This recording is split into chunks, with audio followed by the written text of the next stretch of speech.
என்னமா திடீர்னு வளர்ந்த மாதிரி இருக்க? உங்க ஹைட்டுக்கு பெர்ஃபெக்ட்டா மேட்ச் ஆகலங்க. அப்பதான் ரீல்ஸ் பார்க்க நல்லா இருக்கும். அதுவும் சரிதான். சிவானி சாங்க போடு.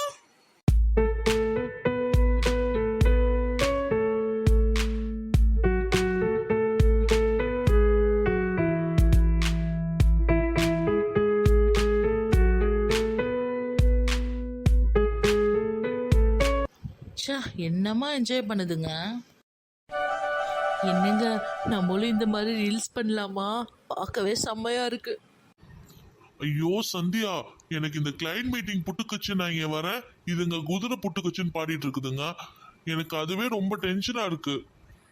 மாமா சொன்னார்ல, எப்போவுமே கலகலப்பா இருந்தாலே இந்த ப்ராப்ளமும் வராது. நம்மளும் ஒரு டான்ஸை போடுவோம் வாங்க. சந்தியா, பிரகாஷ், சிவானி எல்லாரும் வாங்க, குடும்பத்தோட டான்ஸ போடுவோம். கடைசியில